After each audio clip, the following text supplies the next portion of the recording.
तो आज हम लोग 64 अंक जो हैं उनका विस्तृत रूप से उस पे हम लोग चर्चा करेंगे। और ये जो 64 अंग है इसमें से जो पहले 8 है ना, वो हमने ऑलरेडी देखा था। एक बार फिर से रिवाइज कर लेंगे हम लोग तो पाठ के बुक से। सो विल रिवाइज द पहले 8 अंग जो हमने ऑलरेडी डिटेल में देखा था, उसके बाद से हम लोग आज देखेंगे। पढ़िए वंदना माता जी।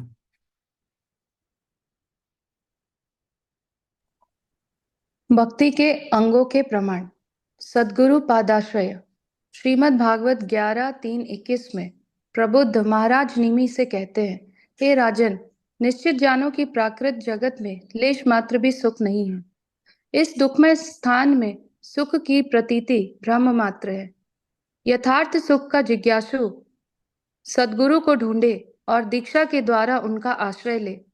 गुरु वही बनने योग्य है जो स्वयं मुक्ति, स्वयं युक्ति और विमर्श द्वारा शास्त्रों के सिद्धांतों में निष्णात हो और दूसरों को भी इन सिद्धांतों में निष्ठ कर सके। जो संपूर्ण सांसारिक कामनाओं का त्याग कर भगवान के शरणागत हो गए हैं, वे महापुरुष ही सद्गुरु हैं। मनुष्य जीवन परमानंद की प्राप्ति के लिए है, अतः सभी को सद्गुरु की शरण में जाना चाहिए। तात्पर्य यह है कि ऐसे व्यक्ति को गुरु ना बनाए जो महामूर्ख हो, जिसे शास्त्र की आज्ञा का ज्ञान ना हो, जिसका चरित्र संदिग्ध हो, जो भक्ति की विधि को न मानता हो, अथवा जिसने 6 इंद्रिय तृप्ति के साधनों को जीत ना लिया हो। यह 6 साधन है: जिह्वा, उपस्थ, उदर, क्रोध, मान और वाणी। जिसने इन छहों को वश में करने का अभ्यास किया है, वह संपूर्ण जगत में शिष्य बना सकता है। ऐसे गुरु का आश्रय आध्यात्मिक जीवन में संपूर्ण उन्नति का आधार है। सद्गुरु के आश्रय में आने वाला भाग्यवान निश्चित रूप से भव बंधन से मुक्त हो जाता है। हरे कृष्णा। हरे कृष्ण माता जी। तो देखिए यहाँ पे समरी जो है वो बतलाते हैं। तो ये श्रीमद् भागवतम का जो श्लोक है, ये श्लोक हम लोगों ने देखा था। तस्मात् गुरु प्रपद्येत जिज्ञासु श्रेय उत्तमम शाब्दे परे च निष्णातम ब्राह्मण्य उपश्रमाश्रयम। तो एकादश स्कंद में 11:3-21। तो तस्मात्, तस्मात् गुरुम प्रपद्येत। तस्मात्, तस्मात् मतलब इसलिए, इन कारणों के कारण। तो तस्मात् का डिटेल मीनिंग जो है वो बतलाते हैं आचार्य लोग, और प्रभुपाद यहाँ पे इसी चीज को इलैबोरेट किए हैं। तो गुरु किस व्यक्ति को ग्रहण करना चाहिए?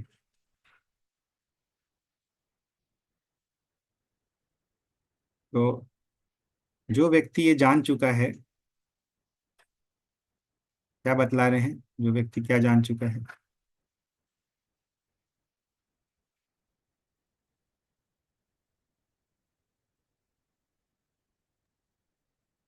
संसार में लवलेस मात्र सुख नहीं है। Yes, yes.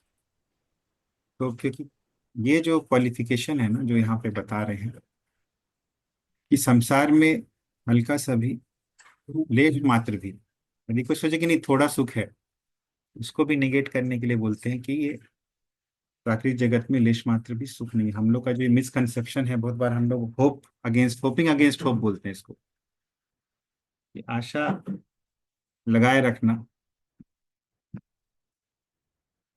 तो ये चीज जो जान गया है कि सही में सुख नहीं है, वो जानने के पश्चात गुरुम प्रपद्येता, गुरु का शरणागत होना चाहिए जीव को। तस्मात, क्यों ऐसा बोला गया है कि तस्मात गुरु? ऐसे व्यक्ति को क्यों नहीं बोला गया है जिसके अभी भी मन में बहुत सारी आकांक्षाएं हैं?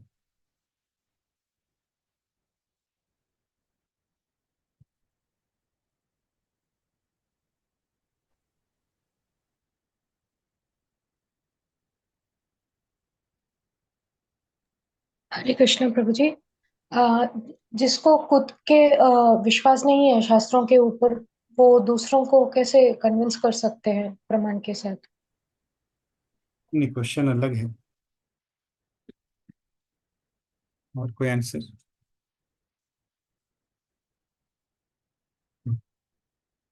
कहिए वंदना माता जी।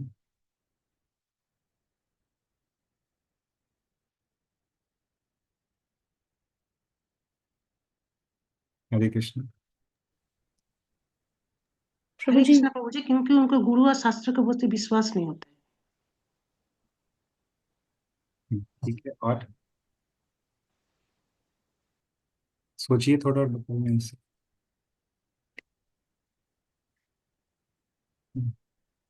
नेहा बताओ।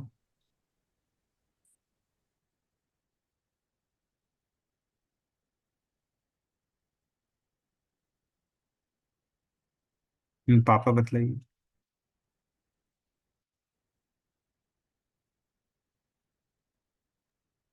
क्वेश्चन ही बहुत ध्यान से नहीं सुन पाए। हम्म, गीता माता जी।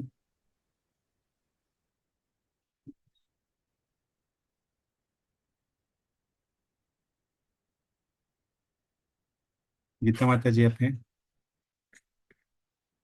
हाँ प्रभु जी हाँ। बताइए।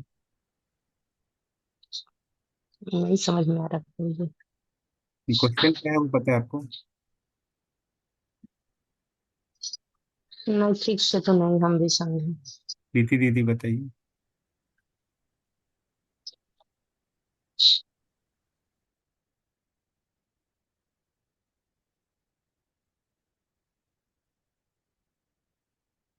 हाँ, क्वेश्चन कोई बता सकते हैं क्वेश्चन क्या है? क्वेश्चन तो ये था ना कि किस ऐसे व्यक्ति को गुरु क्यों बनाना है जिसका कोई भौतिक इच्छा नहीं है। नहीं नहीं नहीं, ये क्वेश्चन नहीं। क्वेश्चन ये है कि, और कोई बता सकते हैं क्वेश्चन क्या है?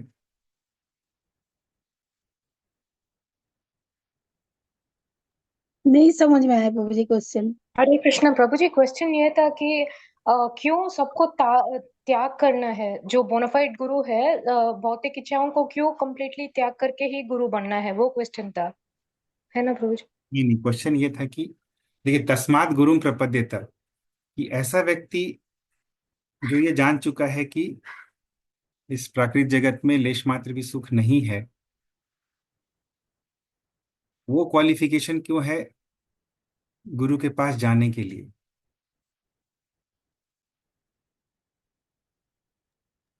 क्योंकि ये जगत क्लेशों से भरा हुआ है। क्योंकि जब तक वो भौतिक जगत में सुख खोजते रहेगा तब हाँ। तक गुरु को सरेंडर नहीं करेगा। उसको लगेगा कि भौतिक जगत में एग्जाम्पल्स तो बताओ। सुख है ही, तो उसके लिए क्या। Examples. Examples. Illustrations. Use cases.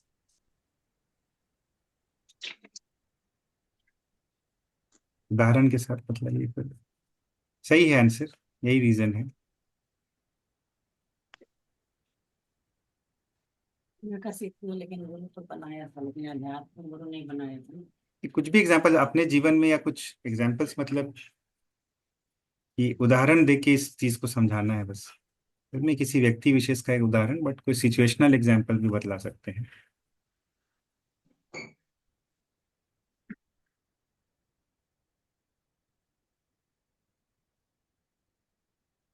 मान लीजिए गुरु ने आपको कोई सेवा दिया है, और उस सेवा को करने में आपको भोगों का कुछ त्याग करना पड़ रहा है। तो जो व्यक्ति इस संसार में सुख अभी भी खोज रहा है, वो उन भोगों का त्याग कई बार तो कर लेगा, कई बार नहीं भी कर पाएगा, क्योंकि वो अभी तक कन्विंस नहीं है, वो अभी तक उसमें विश्वास नहीं आया है कि इस संसार में सुख नहीं है। वो अभी भी खोज ही रहा है सुख को। तो वो व्यक्ति जो है दृढ़ नहीं हो पाएगा,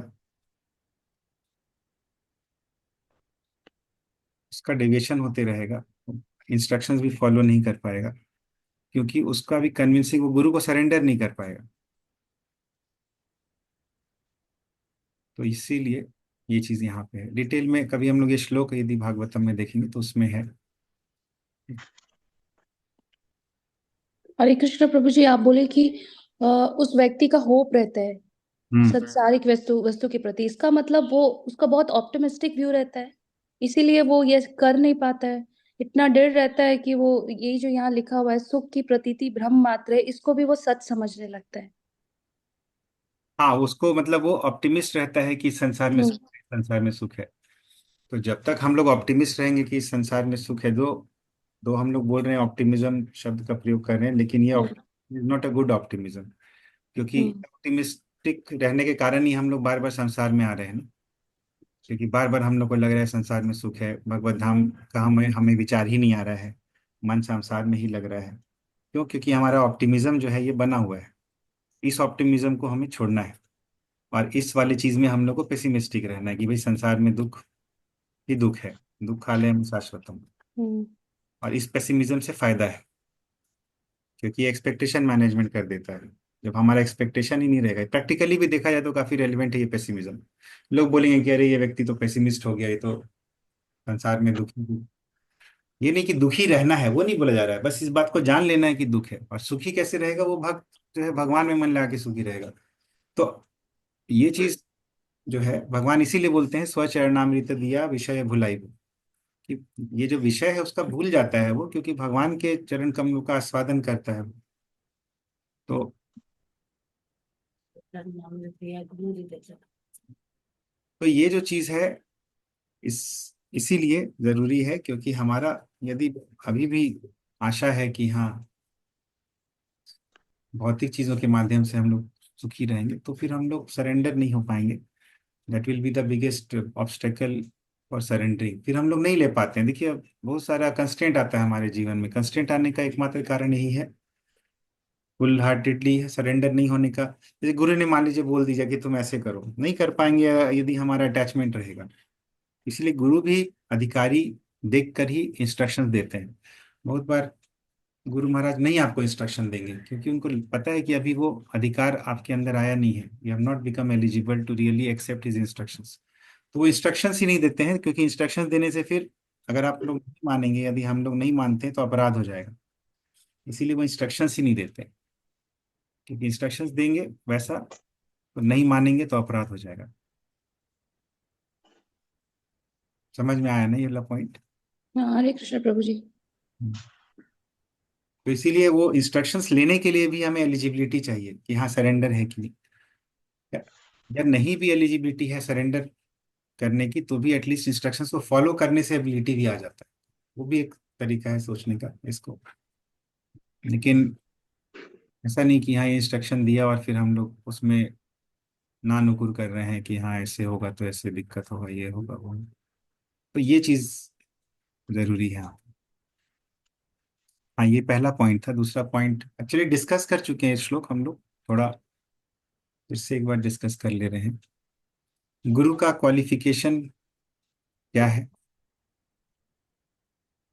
जो कि आगे बतलाए जा रहे हैं।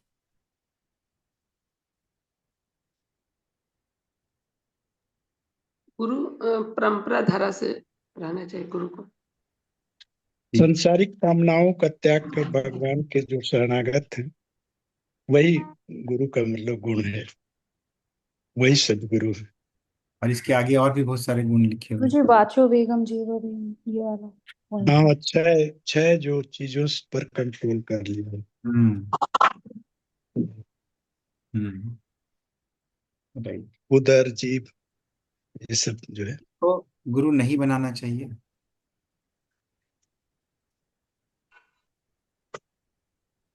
हरे कृष्ण प्रभु जी। जो महामूर्ख हो, जो जिसे शास्त्र का आज्ञा का ज्ञान न हो, और जिसका चरित्र संदिग्ध हो, और जो भक्ति के विधि को नहीं मानता हो, उनको गुरु नहीं बनाना चाहिए। हरे कृष्ण। और पाप पुण्य में संलिप्त हो, जो गुरु पाप पुण्य में संलिप्त हो। अच्छा। हम्म। हरे कृष्ण प्रभु जी। इंद्रिय तृप्ति के 6 साधनों पर जिसका मतलब कंट्रोल ना हो। हम्म। तो ये सिंपल सा एक बहुत अच्छा बतलाया गया है कि गुरु किसको बनाना चाहिए, किसको नहीं बनाना चाहिए।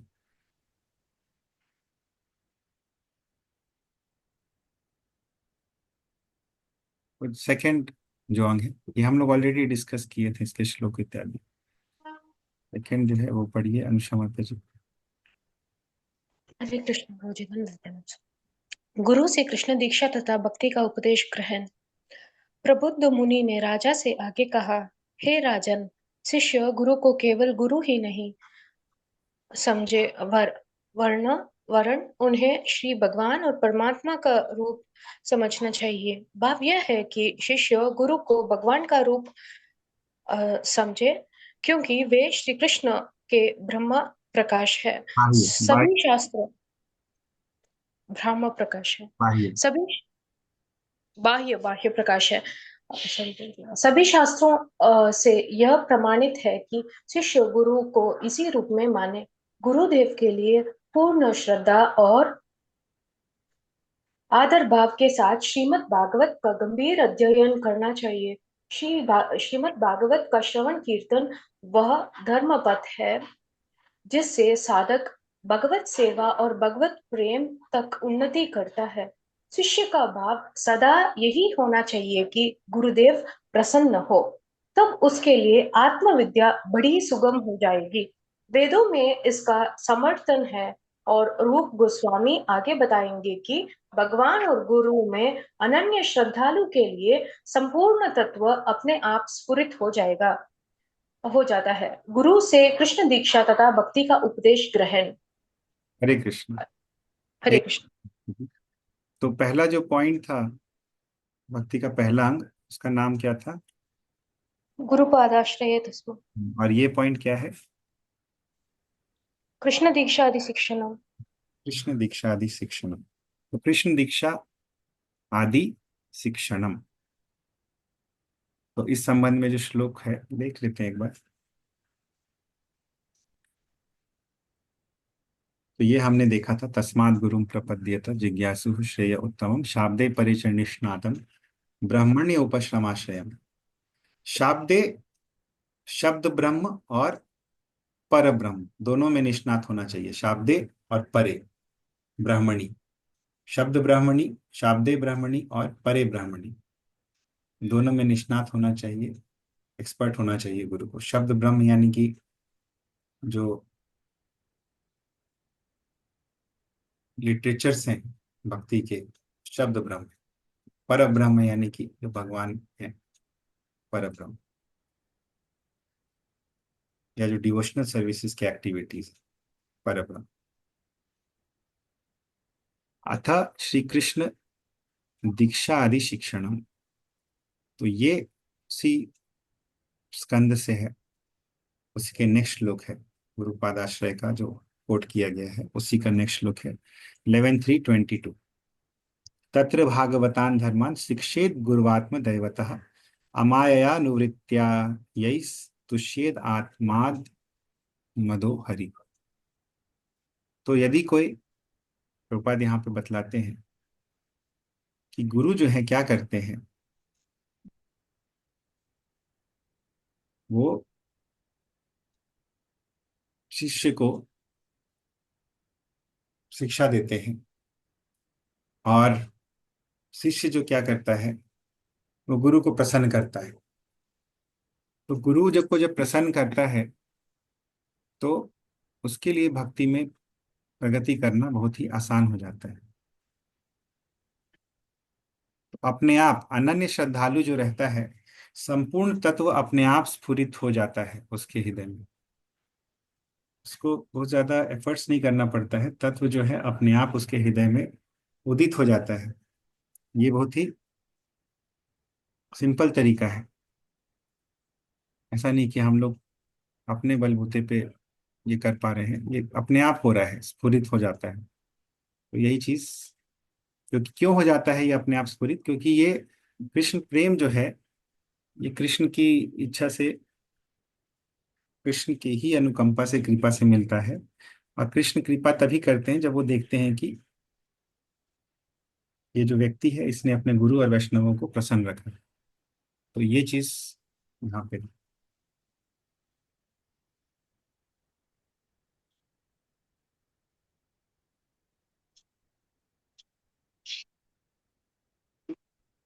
अभी नेक्स्ट देखते हैं।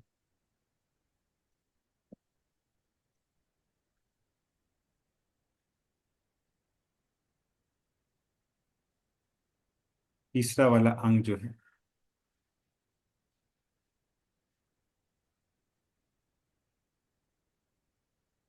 आप पढ़िए। कृष्णा माता जी, कृष्णा झा माता जी। हरे कृष्ण प्रभु जी। तीसरा, श्रद्धा विश्वास सहित गुरु सेवा। गुरु से दीक्षा ग्रहण करने के संबंध में श्रीमद् भागवत 11.7.27 में भगवान श्री कृष्ण कहते हैं, हे उद्धव, गुरु को मेरा रूप ही नहीं वरन मेरा आत्मा ही समझना चाहिए। उन्हें साधारण मनुष्य कभी न समझे। साधारण मनुष्य के जैसे गुरु से कभी द्वेष न करें। उन्हें सदा श्री भगवान का प्रतिनिधि मानना चाहिए। गुरु की सेवा करने से सारे देवताओं की सेवा संपन्न हो जाती है। हरे आगे कृष्ण। पढ़ेंगे प्रभु जी। तो इसमें बोलते हैं विश्रम्भेण गुरोः सेवा, यानी कि संपूर्ण श्रद्धा भक्ति कॉन्फिडेंस के साथ। विश्रम्भ यानी कि कॉन्फिडेंस। तो यहाँ पे विश्रम्भेण गुरु सेवा, श्रद्धा विश्वास के साथ गुरु की सेवा करना। और भगवान 11वें कैंटो में उद्धव से बोलते हैं, आचार्यम माम विजानीयान नावमन्येत करहिचित न मर्थ बुद्ध्या असूयेत सर्वदेवमयो गुरु।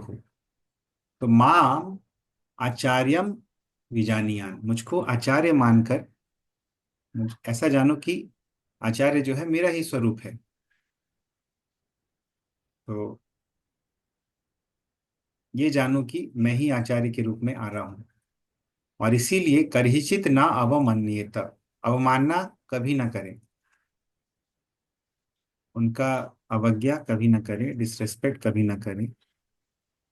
और इतना ही नहीं, मर्त बुद्धिया ना असूयेत, मर्त बुद्धि के कारण उनसे असूया ना करें, ईर्ष्या ना करें, द्वेष ना करें। क्यों? क्योंकि सर्व देवमयो गुरु हो, गुरु जो है सभी देवमय है, सभी देवताओं का मूर्तिमान स्वरूप है। मर्त्य बुद्धि यानी कि ये तो मॉर्टल है, ये बाकी मनुष्य जैसा है। स्पिरिचुअल नहीं मानना गुरु को, मेटेरियल लेवल पे ही देखना कि हाँ गुरु भी सामान्य मनुष्य जैसा ही है। इसी को बोलते हैं मर्त्य बुद्धि। जैसे भगवान, भगवान को हम लोग जानते हैं कि मर्त्य बुद्धि से नहीं देखते हम लोग। हालांकि बहुत सारे लोग भगवान को भी मर्त्य बुद्धि से देखते हैं कि ये व्यक्ति जो है ये कृष्ण जो थे वो, उनमें काफी स्किल्स थे, काफी स्किलफुल थे, अच्छे पॉलिटिशियन थे।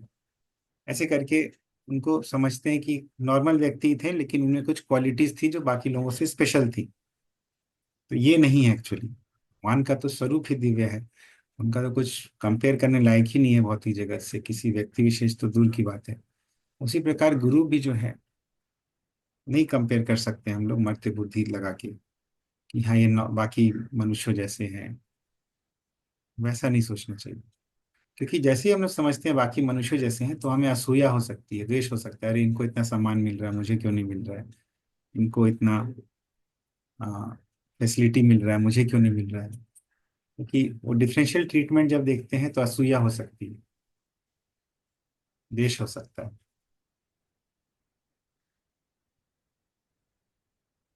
द्वेष किससे करता है आदमी? मान लीजिए कि हम लोग जनरली देखिएगा नरेंद्र मोदी से द्वेष नहीं करेंगे, क्योंकि जानते हैं हम लोग कि वो प्राइम मिनिस्टर है।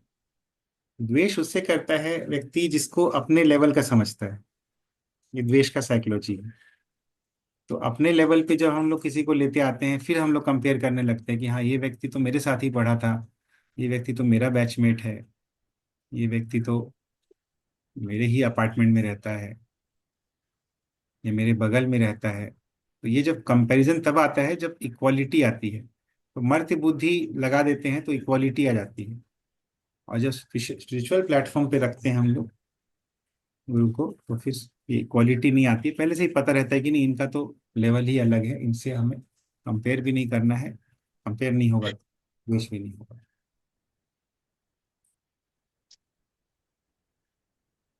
ठीक है, किसी कोई प्रश्न नहीं? ये लोग नेबर से जेस करते हैं, बहुत कॉमन है। हाँ, राइट। में बैचमेट से भी उनका कंपैरिजन चलता है, क्लासमेट से।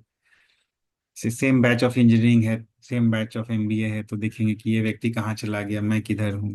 तो कंपैरिजन चलते रहता है। अभी तो लिंक्डइन का जमाना है, तो फिर लिखते रहते हैं लोग कि हाँ ये कहाँ बढ़ गया, मैं कहाँ हूँ। ऐसा काफी चलता है लोगों के हृदय में। The people are not living their life independently, and that's why they are unhappy. सब लोग दूसरे को देख देख के दुखी हैं। स्वतंत्र रूप से अपना जीवन यदि कोई जिए तो वो सुखी रहेगा, बिना कंपैरिजन करके।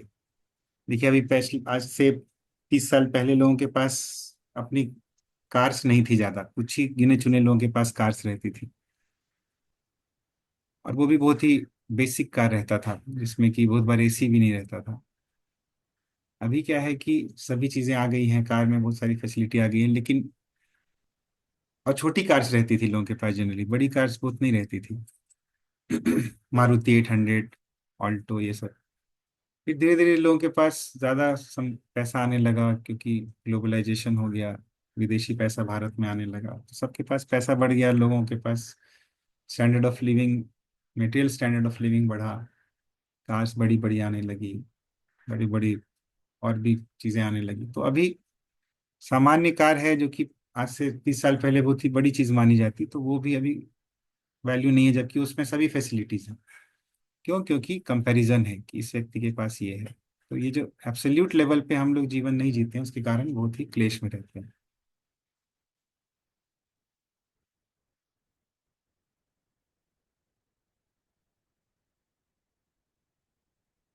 तो ये नेक्स्ट है। यदि गुरु के भी लिए भी ये देखें हम लोग कि गुरु हमें इतना हेल्प करते हैं, लेकिन फिर भी ये द्वेष से क्या मिल रहा है? द्वेष क्यों करे आदमी? लेकिन द्वेष हो जाता है क्योंकि उनका हैप्पीनेस एब्सोल्यूट लेवल पे नहीं है। वो इस बात को लेके खुश नहीं है कि मैं गुरु के अंडर खुश हूँ, वो इस बात को लेके दुखी हो जाते हैं कि अरे ये गुरु को मिल रहा है, ये मुझे नहीं मिल रहा है। तो ये दुख का कारण। इवन स्पिरिचुअल वर्ल्ड में भी हमारे फॉल डाउन का, ऐसा बोलते हैं प्रभुपाद, कारण था कि वी स्टार्टेड एनविंग कृष्णा। हम लोग कृष्ण से ही द्वेष करने लगे कि कृष्ण को इतना सब कुछ मिल रहा है, हमें नहीं मिल रहा है। तो ये भी कहीं कहीं बताते हैं आचार्य। तो नेक्स्ट चलते हैं हम लोग। ये जो अंग था इसको बोलते हैं, तीसरा अंग जो है उसको क्या नाम है? विश्रम्भेण गुरु सेवा। स्तंभेन गुरु सेवा। अभी जो अंग है इसका क्या नाम है साधु पुरुषों के? वर्तमान वर्तनम। साधु वर्तम अनुवर्तनम। वर्तम यानी कि मार्ग या रास्ता, अनुवर्तन यानी उसके पीछे पीछे चलना, अनुगमन करना। साधु यानी कि भक्त। पढ़िए गीता माता जी। हरे कृष्णा। साधु पुरुषों के चरण चिन्हों का अनुगमन। स्कंद पुराण में आदेश है कि भक्त को पूर्ववर्ती आचार्यों एवं साधु पुरुषों का अनुगमन करना चाहिए। इससे शोक और असफलता पास नहीं फटक सकती तथा अभीष्ट श्रेय सिद्धि हो जाती है। ब्रह्मयामल शास्त्र में कहा गया है, यदि कोई शास्त्रों की विधि को माने बिना ही बड़ा भक्त बनता है तो उसकी इन क्रियाओं से भक्ति सिद्ध नहीं होगी। वह भक्ति के यथार्थ साधकों के मार्ग में उत्पात ही खड़ा करेगा। शास्त्र विधि पर दृढ़ता से न चलने वालों को प्रायः सहजिया कहा जाता है। वे समझते हैं कि सब कुछ सहज ही हो जाता है। अपनी मनमानी विचारधारा के कारण वे शास्त्र विधि को नहीं मानते। ऐसे व्यक्ति भक्ति साधन के मार्ग में केवल उत्पातकारी हैं। इस संदर्भ में शास्त्र को न मानने वाले अभक्त एक तर्क कर सकते हैं। इसका एक उदाहरण बौद्ध दर्शन है। भगवान बुद्ध का आविर्भाव उच्च क्षत्रिय राजकुल में हुआ था, परंतु उनका दर्शन वैदिक सिद्धांत के अनुकूल नहीं था, इसलिए उसे त्याग दिया गया। हिंदू महाराज अशोक के संरक्षण में बौद्ध मत संपूर्ण भारत और निकटवर्ती प्रदेशों में अवश्य फैल गया था, परंतु महान आचार्य शंकर का आविर्भाव होने के बाद यह बौद्ध मत भारत की सीमा से बाहर खदेड़ दिया गया। शास्त्र की अवज्ञा करने वाले बौद्ध एवं अन्य मतावलंबी प्रायः कहते हैं कि भगवान बुद्ध के ऐसे कितने ही भक्त हैं जो उनकी सेवा के परायण हैं, अतः उन्हें भी भक्त समझा जाना चाहिए। इस तर्क के उत्तर में रूप गोस्वामी कहते हैं कि बौद्धों को भक्त नहीं माना जा सकता। यद्यपि भगवान बुद्ध श्री कृष्ण के अवतार मान्य हैं, परंतु ऐसे अवतारों के अनुयायी वैदिक ज्ञान में अधिक उन्नत नहीं होते। वेदाध्ययन का अर्थ श्री भगवान परमेश्वर हैं, इस निश्चय पर पहुंचना है। इसलिए जो मत श्री भगवान के परमेश्वरत्व का निराकरण करे वह त्याज्य है, क्योंकि वह नास्तिकवाद है। वेदों के प्रमाण की अवज्ञा और जन साधारण के कल्याण हेतु वैदिक शास्त्र की शिक्षा देने वाले महान आचार्यों की निंदा करना नास्तिकवाद ही है। श्रीमद् भागवत ने भगवान बुद्ध को श्री कृष्ण का अवतार माना है, परंतु उसी भागवत में उल्लेख है कि भगवान बुद्ध नास्तिक मनुष्यों को मोहित करने के लिए अवतरित हुए थे, अतः उनका दर्शन नास्तिकों के मोहन के लिए ही है, उसे स्वीकार नहीं किया जा सकता। कोई जिज्ञासा कर सकता है, श्री कृष्ण नास्तिकवाद क्यों फैलाएंगे? इसका उत्तर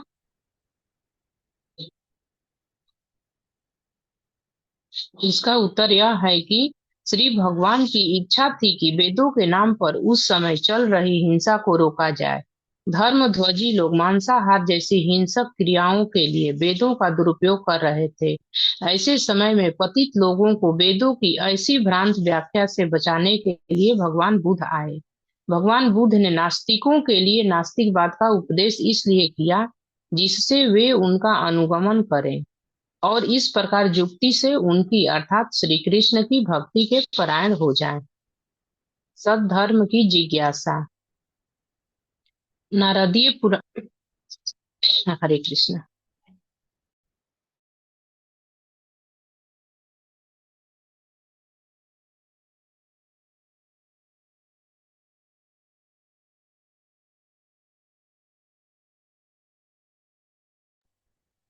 साधुओं ने जो, हरे कृष्ण, तो साधु यानी कि भक्त लोग, तो भक्त लोगों के मार्ग पे चलना, तो हमने देखा था महाभारत में भी ये वर्णन आता है कि क्यों भक्त लोगों के चले हुए मार्ग पे हमें चलना चाहिए, क्या कारण है उसका।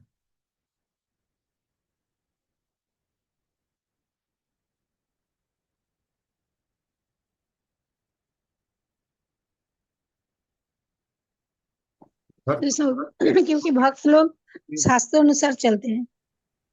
हाँ, तो लोग बोलेगा ठीक है, भक्त लोग शास्त्र अनुसार चलते हैं, मैं भी शास्त्र के अनुसार ही चलूंगा। महाजन लोग जो पथ चलते हैं वही भक्त लोग चलते हैं शास्त्र के अनुसार। हाँ, तो वही फिर वही रहेगा कि वो बोलेंगे लोग कि नहीं ठीक है, तो फिर हम लोग भी शास्त्र के अनुसार चलेंगे। भक्त लोग के अनुसार क्यों चलना है, शास्त्र पढ़ेंगे और अपने से फिर शास्त्र के अनुसार ही चलेंगे। क्यों भक्त लोगों के ही चले हुए मार्ग पे चलना है, साधु वर्तम अनुवर्तनम क्यों करना है। हरे कृष्ण प्रभु जी। क्यों? क्योंकि वो श्रेय कल्याणकारी होता है और सक्सेसफुल होते हैं वो लोग। हाँ, सक्सेसफुल होता है। बोलेंगे ठीक है, शास्त्र के अनुसार चलेंगे तो वो भी तो सक्सेसफुल होगा। शास्त्र को पढ़ के नहीं समझ पाए। हाँ ठीक है, शास्त्र को पढ़ के नहीं समझ पाएंगे, क्यों नहीं समझ पाएंगे शास्त्र को पढ़ के। हम लोग के पास उतना ज्ञान नहीं है। ठीक है, और क्या कारण है। ठीक है, एक कारण हुआ शास्त्र को पढ़ के नहीं समझ पाएंगे। तो इधर उधर भटक जाएंगे फिर बीच में, अगर कुछ डाइवर्शन वर्शन हुआ तो पॉसिबिलिटी है।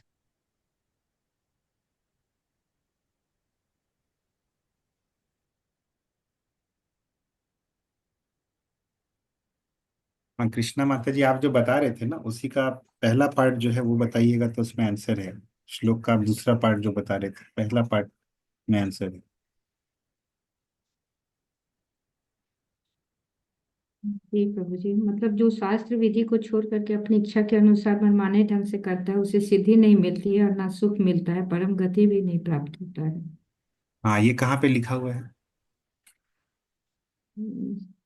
या शास्त्र विधि मुत्सृज्य वर्तते काम कार्ता न स सिद्धि प्राप्नोति न सुखम न पराम गतिम।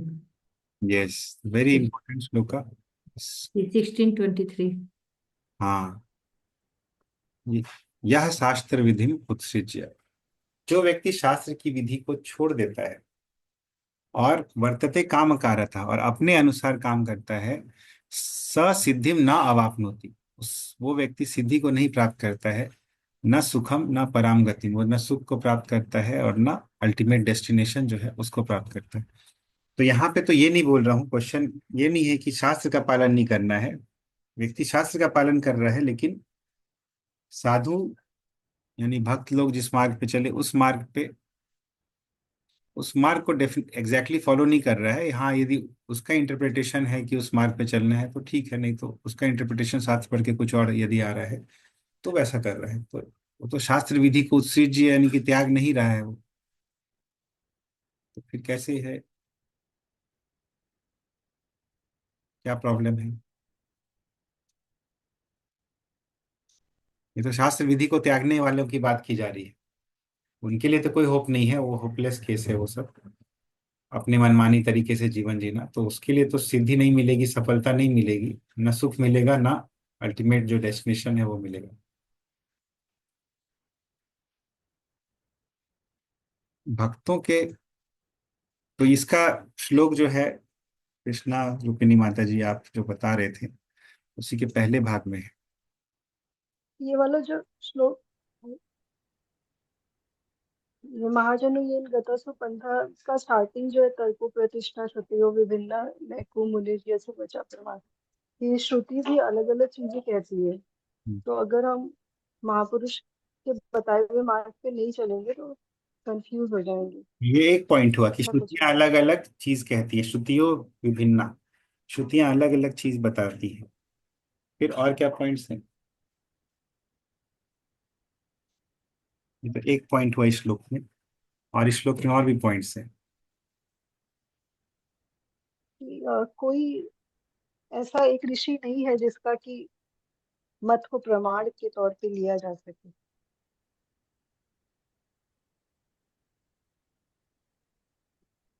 ना असौ ऋषि यस्य मतम न भिन्नम। तो ऋषि बहुत सारे हैं, जैसे हम लोग देखते हैं जैमिनी, वैशंपायन, पैल, भारद्वाज, और भी बहुत सारे ऋषि मुनि हैं, दुर्वासा। तो यदि ऋषि मुनि की बात की जाए तो ऐसा कोई ऋषि नहीं है जिसका मत अलग ना हो।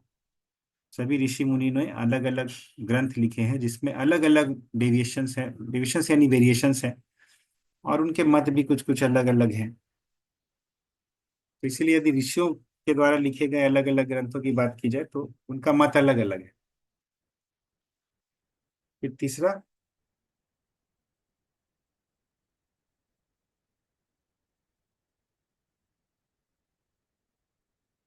पहला जो दो शब्द है,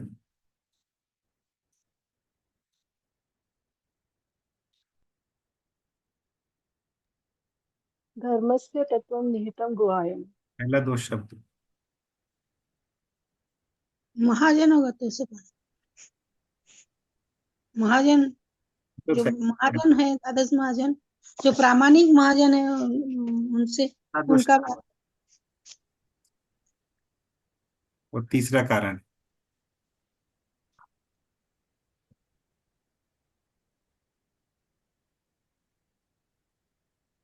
ये श्लोक हम लोग बहुत बार डिस्कस किए, इसीलिए मैं श्लोक फिर नहीं दिखा रहा हूँ। ये श्लोक तो बहुत बार चर्चा की हम लोग, इसीलिए ऐसे डिटेल में चर्चा करें, क्योंकि बहुत बार ऐसे चर्चा कर लेते हैं तो पॉइंट मिस हो जाता है, लेकिन जब क्वेश्चन पूछ के चर्चा होती है तो फिर पॉइंट थोड़ा याद रहता है। ऐसा ऑब्जर्वेशन है।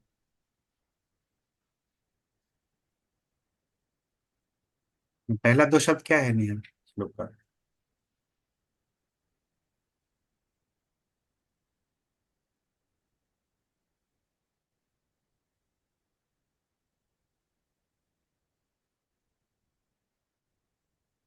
तर्को प्रतिष्ठो। तर्क जो होते हैं वो अप्रतिष्ठित होते हैं। जैसे कि मान लीजिए किसी ने कोई तर्क दिया बहुत बार लोग बोलते हैं कि मैं भगवान को लॉजिकल रीजनिंग के बेसिस पे समझ लूंगा, इसीलिए बहुत बार हम लोग लॉजिकली कन्विंस करना चाहते हैं कुछ लोगों को। लेकिन बहुत बार हम लोग खुद अपने अनुभव से देखे होंगे कि कभी कभार लॉजिकल रीजनिंग देते हैं किसी को, और वो व्यक्ति कोई दूसरा लॉजिकल रीजन दे देता है, तो हमें लगता है कि हाँ ये भी व्यक्ति सही बोल रहा है। तो तर्क जो होते हैं वो अप्रतिष्ठित होते हैं, उनकी प्रतिष्ठा नहीं होती है, उनका जो बेस होता है वो बहुत स्ट्रांग नहीं होता है, जो लॉजिक और रीजनिंग होता है बहुत बार वो ब्रेक हो जाता है यदि किसी व्यक्ति ने उसके बेस में उसको नींव से ही तोड़ दिया उस तर्क को। तो जिस तर्क जिस चीज पे एज्यूम था, जिस चीज के बेसिस पे वो तर्क दिया जा रहा था, उसका जो नींव है यदि वही टूट गया तो फिर वो तर्क भी टूट जाता है। इसलिए तर्क जो होते हैं अप्रतिष्ठित होते हैं, उसके बेसिस पे भी हम लोग नहीं समझ सकते भगवान को या भक्ति को। तो तर्को प्रतिष्ठो, पहला श्रुतयो विभिन्ना, श्रुति भी विभिन्न विभिन्न बातें करते हैं। ना सौ ऋषि यस्य मतम न भिन्न, और ऐसा कोई ऋषि नहीं है जिसका मत भिन्न ना हो। इसीलिए व्यक्ति कहाँ से आखिर धर्म के तत्व को जाने, तो धर्म से तत्वम निहितम गुहायाम, इसका तो धर्म का तत्व कहाँ मिलता है?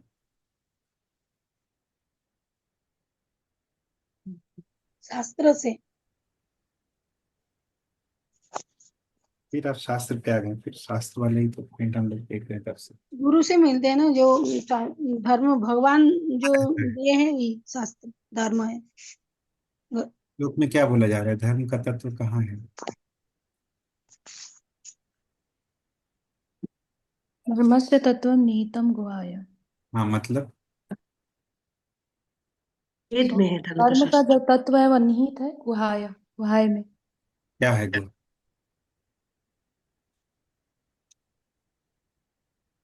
सही बोल रहे हैं, लेकिन मतलब भी बताइए। In the heart of a self-realized person. हाँ, धर्म का तत्व जो है गुहायाम निहितम, गुहाय मतलब यहाँ पे हृदय, तो धर्म का तत्व हृदय में रहता है। यानी भक्ति जो होती है, हम लोग देखे थे भक्त्या संजायते भक्ति, कि भक्ति जो है वो हृदय में रहती है भक्तों के। ऐसा नहीं कि किसी बुक में मिल जाएगा, यदि कोई सोचे कि बुक से हमको भक्ति मिल जाएगा, तो नहीं, भक्ति तो हृदय में रहती है, तो हृदय से ही मिलेगा वो। तो धर्म से तत्वम निहितम गुहायाम, किसके हृदय में रहती है? जो बड़े बड़े भक्त लोग रहते हैं, जो एडवांस डिवोटीज रहते हैं, उनके हृदय में। इसीलिए ऐसे भक्तों के जो मार्ग है उस पे हमें चलना चाहिए। क्लियर है ये पॉइंट? तो टाइम ज्यादा ले लिया इस पॉइंट पे हम लोग, लेकिन ये बहुत बार श्लोक डिस्कस किए थे, लेकिन इसका परपट नहीं आ रहा था। हाँ, तो आंसर में नहीं आ रहा था, इसीलिए डिस्कस किया। श्लोक का रिफरेंस बता दीजिए ना, जो हम लोग डिस्कस कर रहे महाभारत में है, और प्रभुपाद कोट भी किए हैं बहुत बार, खोजिएगा तो मिल जाएगा। कोई बता सकते ठीक। हैं कि प्रभुपाद कहाँ पे कोट किए हैं? तो चैतन्य चरितमृत मध्य लीला में 17.186। फिर से बोलो। 17 चैतन्य चरितमृत मध्य लीला 17.186। 17.13। ये देखिए, 186। ये है 186। अच्छा, 186।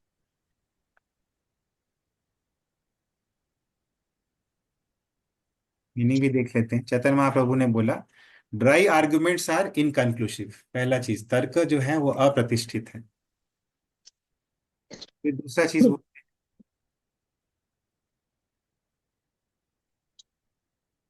इमिटेट करना है, वंदना माता जी, उनको उनके पथ का अनुगमन करना है, अनुकरण नहीं करना है। इमिटेट मतलब अनुकरण हो गया।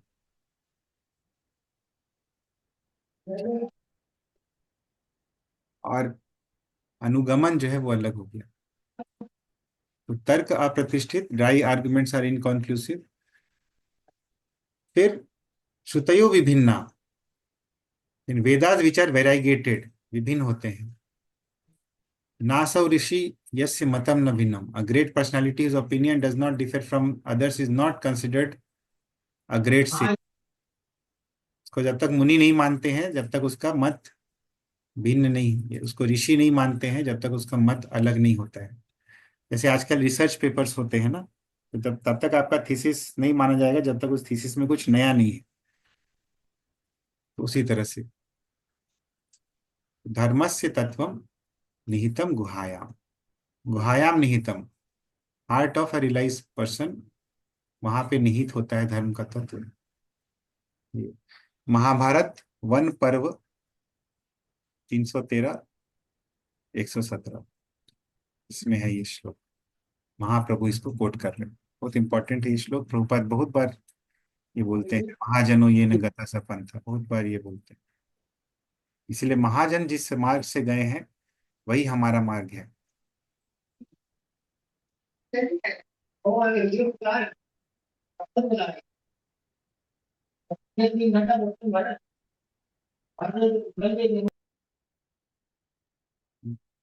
तो किसी का कोई और प्रश्न है? नहीं तो आगे बढ़ेंगे हम लोग।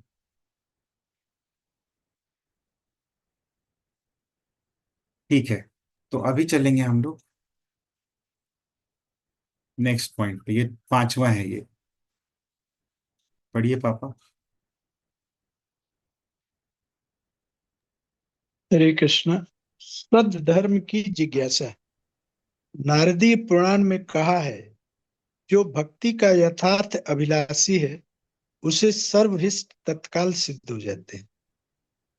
अगला, श्री कृष्ण की प्रीति के लिए सर्वत्याग, सर्वस्व त्याग। पद्म पुराण में उल्लेख है कि जिसने प्राकृत इंद्रिय तृप्ति को त्याग कर भक्ति के सिद्धांतों को अंगीकार कर लिया है, विष्णु लोक का ऐश्वर्य उसकी प्रतीक्षा में है। अगला, तीर्थवास।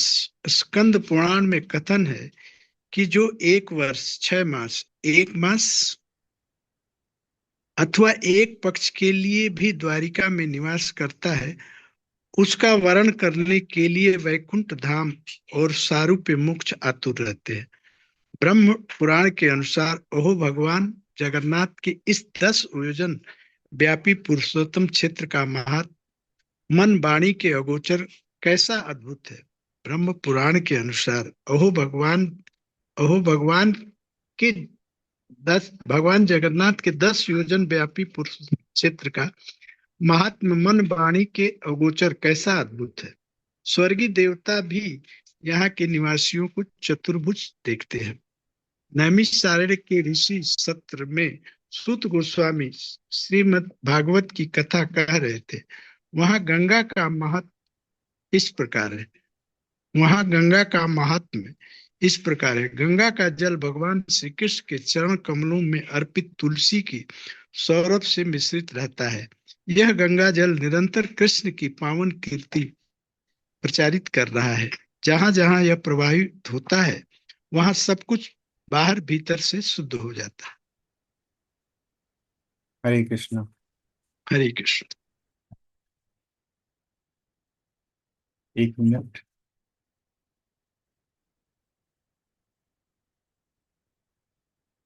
तो यहाँ पे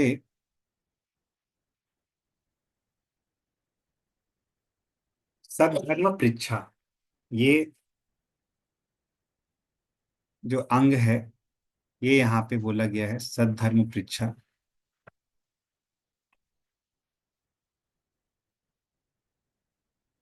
ये हम लोगों ने पिछले अंग में जो प्रभुपाद ने कोट किया था, ब्रह्म यामल का रेफरेंस दिया था प्रभुपाद ने।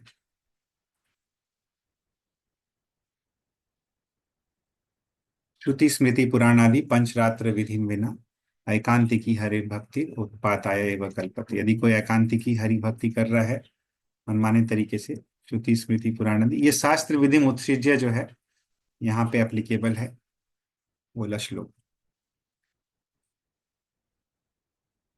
सद्धर्म पृच्छा जो है, अचिरादेव सर्वार्थ सिद्ध्यति येषाम अभीप्सितः सद्धर्मस्यावबोधाय येषाम निर्बंधिनी मति। सद्धर्म की पृच्छा करना, सद्धर्म यानी कि भगवान से संबंधित। तो नारदीय पुराण में कहा गया है कि सर्वार्थ अचिरात सिद्ध्यति, सभी उसकी कामनाएं जो हैं तुरंत ही सिद्ध हो जाएंगी, सफल हो जाएंगी, यदि किसी की मति जो है निर्बंधिनी मति। तो ये चित्रपात बोल रहे हैं कि जो सही में जिसकी मति भक्ति का जिसको चाहिए उसका सर्वाभिष्ट जो है तत्काल सिद्ध हो जाता है। तो देखिएगा भक्त, ये ऐसा पॉइंट क्यों बोला गया है क्योंकि भक्ति में आकर भी हम लोग बहुत बार भक्ति के यथार्थ अभिलाषी नहीं होते हैं।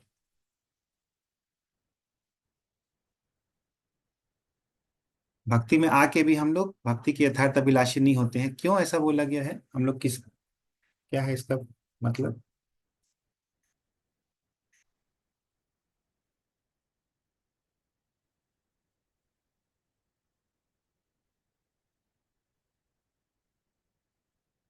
यथार्थ अभिलाषी शब्द क्यों ऐसा यहाँ पे बताया गया है?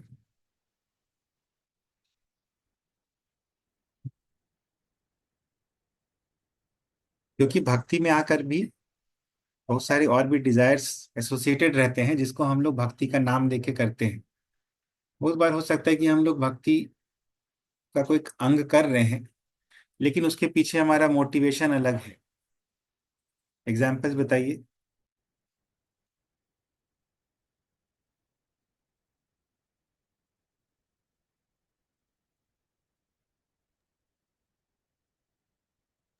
झूठी प्रतिष्ठा के लिए प्रीचिंग करना,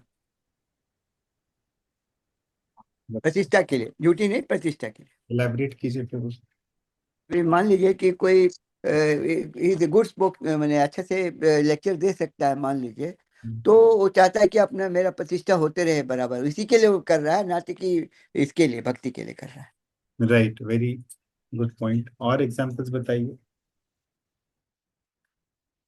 प्रभु जी, धन कमाने के लिए भागवत कथा करना।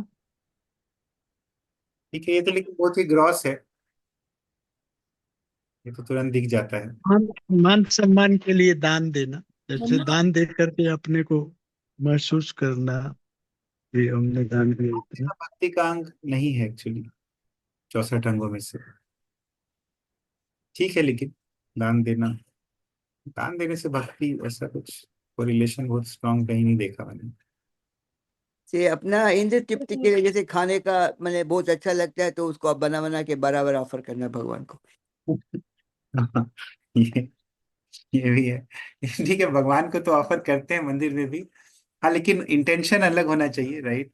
हाँ, लेकिन है ये। मुझे भक्ति करने आते तो जैसे बुक डिस्ट्रीब्यूशन करते तो अपना बिजनेस करने लगता है, जो जो हाँ, भगवत गीता भागवतम का ऊपर कोई बिजनेस करके अपना प्रतिष्ठा अपने इंद्रिय दीप्ति के लगाते हैं तो लगाते कभी हैं, क्लियर नहीं हो रहा है। जैसे भक्त हो के कुछ बुक डिस्ट्रीब्यूशन कर रहे हैं, बुक सेल कर रहे हैं, लेकिन वो भक्ति में नहीं लगा के अपना अपना सेल्फ बिजनेस करते हैं। कैसे, कौन ऐसा करता है? बुक डिस्ट्रीब्यूशन जो कर रहे हैं वो तो डीबीटी से बुक्स लेते हैं और उसको फिर डिस्ट्रीब्यूट करते हैं, प्रॉफिट नहीं लेते ना कुछ भी। नहीं, किसी किसी ने ऐसा किया है कि बुक डिस्ट्रीब्यूट करके पैसा रख लिया अपना, ऐसे भी होता है ऐसा आप। तो नहीं इन्वेस्ट किया होगा ना, बुक खरीदा होगा तो। प्रभु जी से ऐसे लेकर। ऐसे दुकान भी बिजनेस भी करते हैं ना, जो भगवान का सामान लेके अपना बिजनेस करते हैं जो। हाँ, तो अच्छा है ना, मतलब एटलीस्ट बाकी सामान बेचने से अच्छा है कि भगवान का सामान बेचे। तो पूजा का दुकान ही नहीं रहेगा या भगवान का बुक्स का ग्रंथालय ही नहीं रहेगा, अगर ऐसा सोचने लगेगा व्यक्ति तो।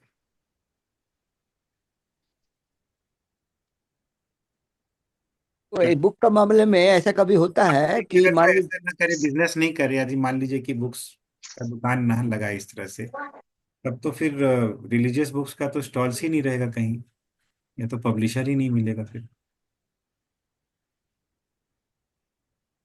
नहीं प्रभु, बुक्स का मामला में मान लीजिए कि कोई किताब को 300 रुपये में बेचना है, बोले हैं तो हो सकता है कि 400 रुपये में बेचे, 100 रुपया कमा ले, वो भी ऐसे भी लोग करते हैं कभी मतलब कभी, ग्रीडी हो जाते हैं मेरे पैसे के मामले। वैसा, ये तो भक्ति के कॉन्सेप्ट में हाँ, उसमें भक्ति, वो लोग भक्त बोलते हैं लेकिन भक्ति में तो आएगा नहीं, उसमें भक्ति में काउंट नहीं कर सकते तो फिर उसको। चीटिंग हो गया ना। हाँ, चीटिंग होता है। फिर तो ऐसे 50 एग्जाम्पल्स दे सकते हैं कि मंदिर में गड़बड़ किया कोई या कुछ वैसा ये किया तो चीटिंग हो गया, वो अलग चीज है। प्रभु जी, अथॉरिटी से सुनना लेकिन फिर उसको अपने मन से मनोकल्पित जो होता है ना, उस तरह से उसको प्रेजेंट करना, जैसे गीता का इतना सारा वर्जन्स अवेलेबल है अभी, तो वो हो सकता है क्या? हाँ, मतलब बहुत बार होता है कि लोग दिखा सकते हैं कि देखो मैं डिवोटी हूँ और मैंने कितना अच्छा एनालिसिस किया है, लेकिन हाँ, वो शास्त्रों के हिसाब से, आचार्यों के हिसाब से गलत है, तो फिर यस, उसको लग सकता है कि वो भक्ति कर रहा है, लेकिन परंपरा में नहीं है, ऑथराइज नहीं है, तो फिर नहीं है फिर। हरे कृष्ण प्रभु जी, ये हो सकता है क्या, जैसे बहुत अच्छा ये हम सब चीज जो करना कीर्तन। रहता है, ये डिवोटी से गाइडेंस में यदि कोई करे तो फिर वो भक्ति का अंग ही हो जाएगा, क्योंकि डिवोटी गाइडेंस यदि देता है ना, तो फिर वो जो फॉल्स चीजें होती है, क्योंकि हमारे अंदर प्रॉब्लम्स होती हैं 4 प्रकार के। अब ये होते हैं, दोष होते हैं सभी जीवों में, रम प्रमाद विप्रलिप्सा और कर्ण पाटव। तो ये जो दोष है ये हमें नहीं दिखते हैं, लेकिन जो यदि रहते हैं कोई सीनियर्स गाइड करने के लिए, तो उनके गाइडेंस में यदि कुछ हम लोग करें, इंडिपेंडेंटली ना करें, तो ये वाला प्रॉब्लम नहीं होता है। इंडिपेंडेंटली करना जो है, उससे प्रॉब्लम।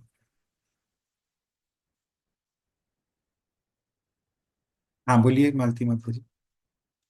हरे कृष्ण प्रभु जी, जैसे हम लोग जैसे बहुत अच्छा कीर्तन कर रहे हैं, लेकिन भगवान के प्रीति के लिए नहीं, नहीं हम अपने नाम के लिए कर रहे हैं, ये भी तो एक है ना। यस, बुक डिस्ट्रीब्यूशन के लिए कृष्णा माता जी आप जो बताए ना पॉइंट, उसमें ये हो सकता है कि बुक डिस्ट्रीब्यूशन कर रहे हैं ताकि मेरा नाम आए कि I am the biggest big book distributor, वैसा वो एक पॉइंट हो सकता है। हो सकते हैं। हाँ, तो मान लीजिए कि कोई बन गया बुक बिगेस्ट बुक डिस्ट्रीब्यूटर, तो अच्छा बात है, लेकिन फॉर दैट इंटेंशन कि हाँ मैं सबके बीच में जाना जाऊं कि मैं सबसे बड़ा बुक डिस्ट्रीब्यूटर हूं, तो ये जो एटीट्यूड है, ये भक्ति का यथार्थ अभिलाषी नहीं है। वो दूसरे चीज का अभिलाषी है। तो कृष्ण को कोई दिक्कत नहीं है ऐसे अभिलाषियों से, क्योंकि एटलीस्ट वो कुछ तो कर रहा है, कुछ नहीं करने से अच्छा। तो कृष्ण तो खुशी रहते हैं कि एटलीस्ट कुछ कर रहा है, लेकिन उसको भक्ति नहीं देंगे फिर। उसको वो फेम दे देंगे, उसको पैसा दे देंगे, उसको नाम दे देंगे, लेकिन उसको भक्ति नहीं मिलेगा, वो ठगा जाएगा। ऐसा कुछ नहीं है कि उसको हम लोग बहुत खराब समझे कि हाँ ठीक है वो मान खोज रहा है, तो खोजते हैं, बाकी लोग मान दूसरी चीज में खोजते हैं, ये व्यक्ति भक्ति में खोज रहा है, तो एटलीस्ट भक्ति में खोज रहा है, ये तो उसका पॉजिटिव चीज है। तो उसके साथ देखना है, मतलब ऐसा नहीं कि उसको हम लोग बिल्कुल हे दृष्टि से देखें, लेकिन भक्ति नहीं मिलेगी उसको। मुक्तिम ददाति जो कदाचित बुक डिस्ट्रीब्यूशन वाला पॉइंट है कि बुक डिस्ट्रीब्यूशन ज्यादा से ज्यादा करने में फेम की अपेक्षा न करके भगवान प्रसन्न होंगे, हम्म। या धर्म का प्रचार कर रहे हैं, भगवत धर्म का प्रचार कर रहे हैं, ये जिज्ञासा रहे तो अच्छा है। वो जिज्ञासा न रहे कि मेरा नाम रहे। बुक डिस्ट्रीब्यूशन की अभिलाषा तो रहनी चाहिए ज्यादा से ज्यादा, और राइट। फेम के लिए नहीं, वो इसलिए कि हाँ हम भगवान का, भगवत धर्म का प्रचार कर रहे हैं, लोगों में कर रहे हैं, तो ये ठीक रहे।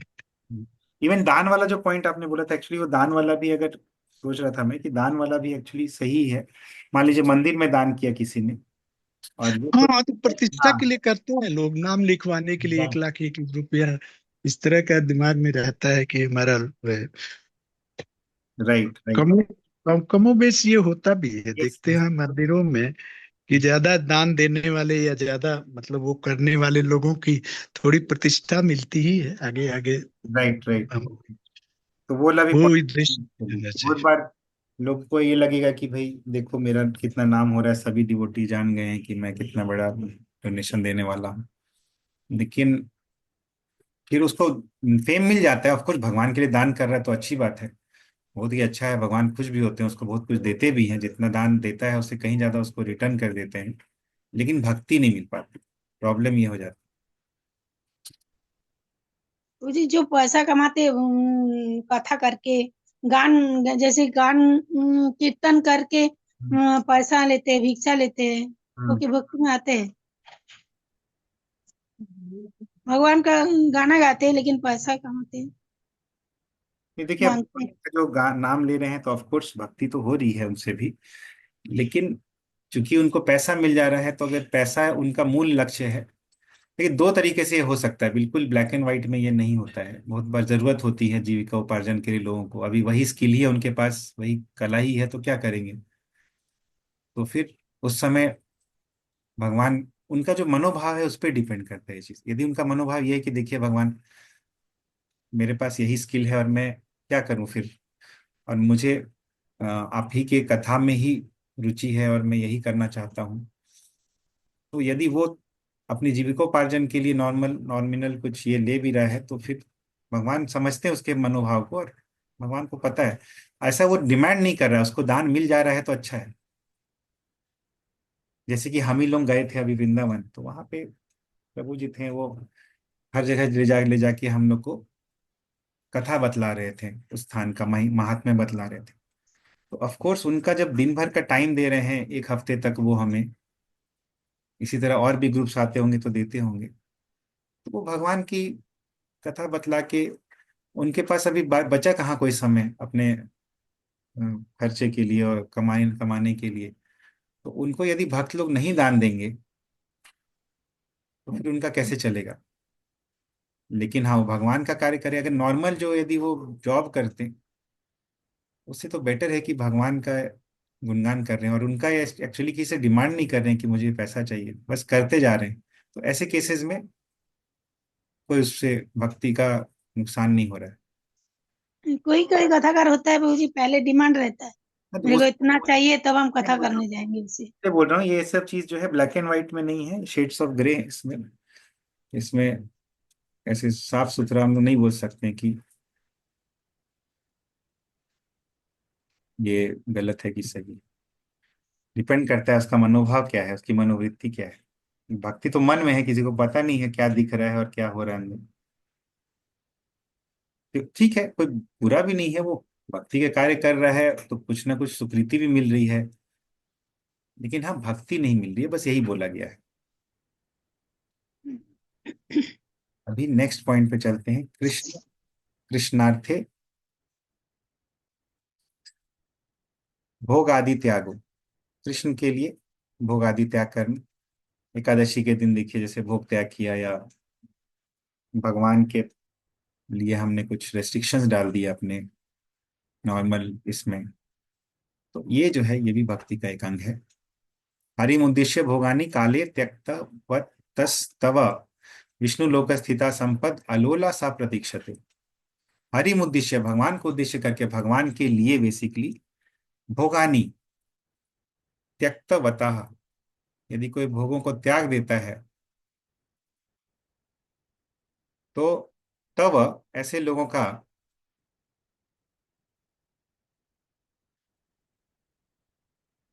क्या होता है? विष्णु लोक स्थिता संपद, विष्णु लोक में जो संपद है, जो ऐश्वर्य है, अलोला सा प्रतीक्षते, उसकी प्रतीक्षा करती है।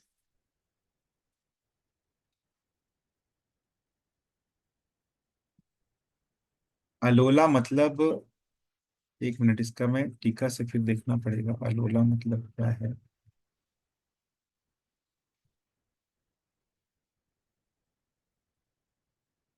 एक मिनट।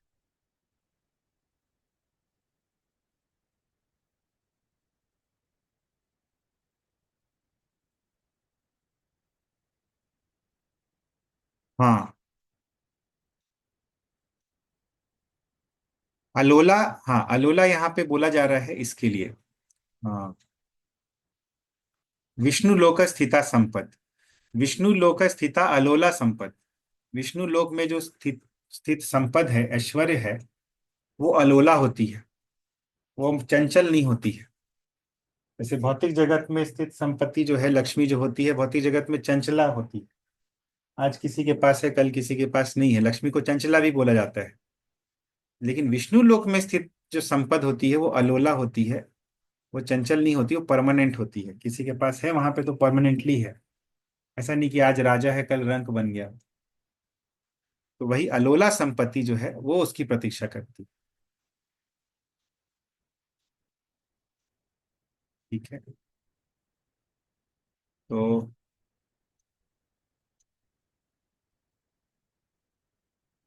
कीजिए।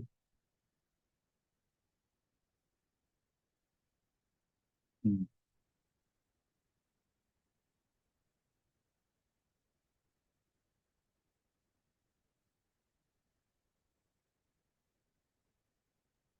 हाँ, काले काले एक और शब्द आ रहा है जिसमें कि भोगानी काले त्यक्तवतः, यानी समय समय पर वो त्याग करते रहता है कुछ भोग। तो काले यानी समय समय, कभी ये त्याग, कार्तिक में ये त्याग किया, कभी वो त्याग किया, तो भोगों को त्याग कर रहा है। या सुबह उठ जा रहा है, सुबह सोना भी एक भोग है, तो सुबह उठ गया, फिर बहुत जगह वो खा सकता था, कुछ नहीं खाया, तो ये सब सब भोग जो है उसने हरि को उद्देश्य करके कि हाँ हरि का प्रसाद खाऊंगा, नहीं खाऊंगा ये, तो फिर वैसा। और फिर फाइनली, हाँ ये तो हो गया। अभी हमने तीर्थवास भी देख लिया ना। हाँ तीर्थवास में देख लिया, तो उसका भी श्लोक जो है वो भक्ति रसामृत सिंधु में यहाँ पे है। द्वारका आदि निवासो यथा स्कांदे संवत्सरम व षण्माशान मासम मासाद मासार्धम एव वा द्वारका वासिना सर्वे नरा नार्यश्च आर्यश्च चतुर्भुजा। संवत्सर यानी कि एक साल, क्षण मास यानी कि आधा साल, 6 महीना, मासम यानी कि 1 महीना, और मास अर्धम यानी कि आधा महीना। यदि कोई द्वारका में वास करता है इतने समय के लिए भी, तो ये चतुर्भुज रूप में देखते हैं देवी देवता उनको। और पुरुषोत्तम क्षेत्र के लिए भी सेम चीज बोला जा रहा है। तो यहाँ पे बोला गया है द्वारका आदि, तो द्वारका आदि में द्वारका हो गया, और आदि पदे न पुरुषोत्तम वासश्च यथा ब्राह्मी, आदि पद के द्वारा पुरुषोत्तम क्षेत्र में वास जो है उसके बारे में कहा जा रहा है। जैसे कि ब्रह्म पुराण में बोला गया है कि अहो क्षेत्रस्य महात्म्यम समन्तात् 10 योजनम दिविष्ठा यत्र पश्यन्ति सर्वानेव चतुर्भुजान। अहो क्या भाग्य है, क्षेत्रस्य महात्म्यम, इस पुरुषोत्तम क्षेत्र का कितना बड़ा महात्म्य है कि 10 योजन तक रहने वाले, पुरुषोत्तम क्षेत्र के 10 योजन के अंदर रहने वाले जितने लोग हैं, दिविष्ठा, दिवी बोलते हैं स्वर्ग लोक को,ष्ठा मतलब रहने वाले, जैसे भुवि बोलते हैं भूलोक को, भुवि रसिका भुवि भावुका वैसे बोलते हैं, मुहुरहो रसिका भुवि भावुका। भुवि और दिवी, दिवी यानी स्वर्ग लोक, तो दिविष्ठा यानी स्वर्ग लोकवासी जो है, सर्वान एवं चतुर्भुजान पश्यंती, उन सबों को चतुर्भुज रूप में देखते हैं जो पुरुषोत्तम क्षेत्र के 10 योजन के अंदर रहते हैं। इसीलिए हम लोग बोलते हैं कि धामवासी लोगों को हमें अपराध नहीं करना चाहिए। जब देवता लोग उनको चतुर्भुज रूप में देखते हैं, तो हम लोग क्यों उनके प्रति अपराध करें। तो और ठीक उसी प्रकार गंगा का महात्म्य जो है वो यहाँ पे, ये हम लोग देख चुके थे ना, ये वाला पार्ट अभी रीडिंग हो गया था ना। हरे कृष्ण। हाँ हो गया था अरे प्रभु जी। भैया हम गंगा हमें काम आ गया इसलिए हम चला है। गंगा जी का यहाँ पे बोला जा रहा है कि गंगा आदि यावै लसत श्री तुलसी विमिश्र कृष्णांग्री रेणुअभ्यादिका नेत्री पुनाति शेषान उभयत्र लोकान कस्ताम न सेवेत मरिष्यमाणा। गंगा जल के विषय में कि लसत तुलसी विमिश्र, तुलसी से मिश्रित रहती है। क्यों तुलसी से मिश्रित रहती है गंगा जल? ये भगवान के भगवान चरण के कमल से चरण आए हैं। कमलों से निकली हुई है, और चरण कमलों अमृत में तुलसी जी रहती हैं।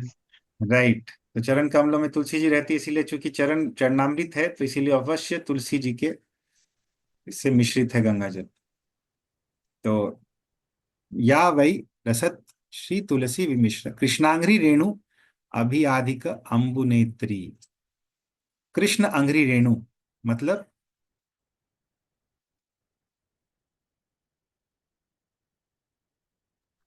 कृष्ण चरण रेणु आंगी मतलब चरण, अंग्री मतलब चरण, रेणु चरण धूलि।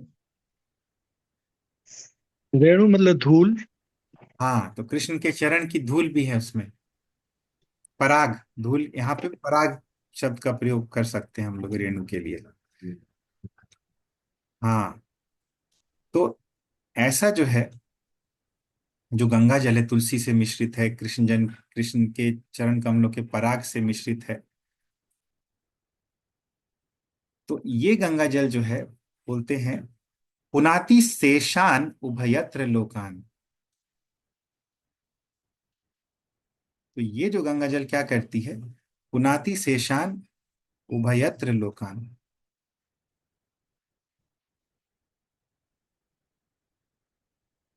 उभयत्र यानी ऊपर और नीचे, उभय यानी दोनों, दोनों क्या हो गया, दोनों लोक यानी ऊपर और नीचे के लोग, सभी को पवित्र करती है। ऊपर के लोकों में गंगा जी को किस नाम से जाना जाता है,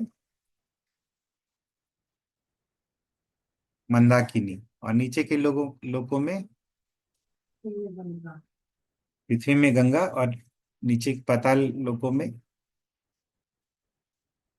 बताइए, अभी हम लोग Bhogavati. Bhogavati, right, very nice. तो ये गंगा जी जो है सभी लोगों को पवित्र करती है। तो अभी बोला जा रहा है, कस ताम न सेवेत, कौन ऐसा व्यक्ति होगा जो इस गंगा जल की सेवा नहीं करेगा। गंगा जल की सेवा कैसे की जाती है,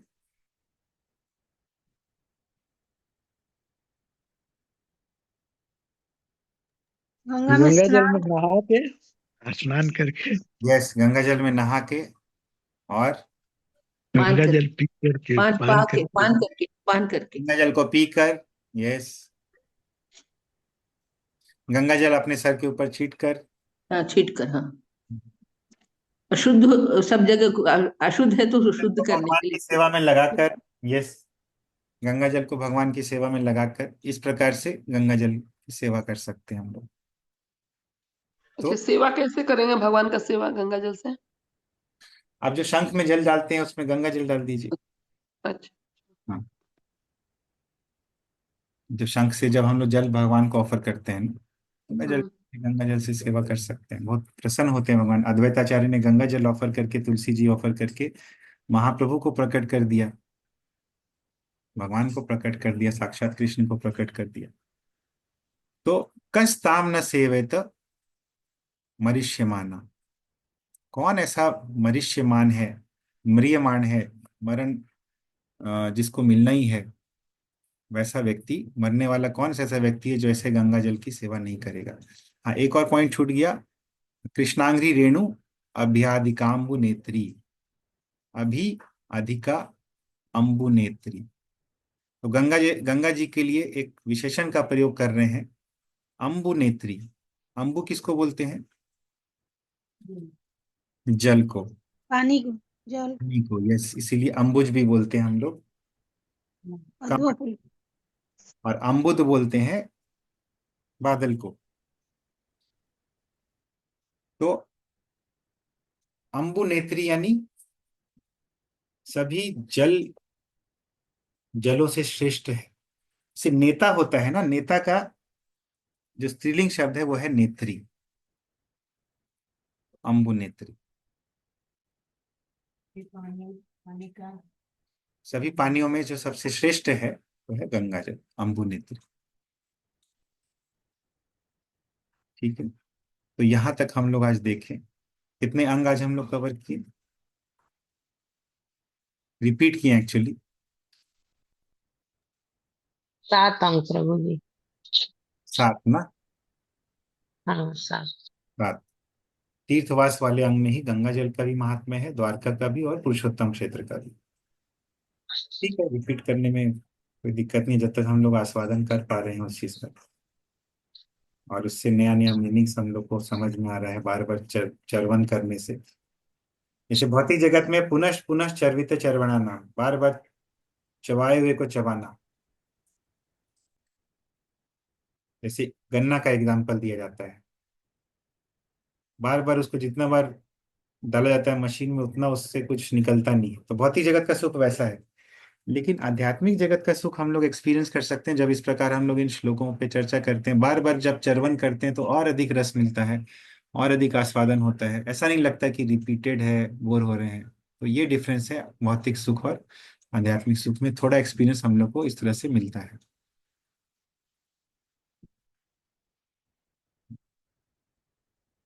ये हम लोग देखते हैं भक्ति रसामृत सिंधु में 64 अंग में। यहीं पे हम लोग विराम देंगे। हरे कृष्ण।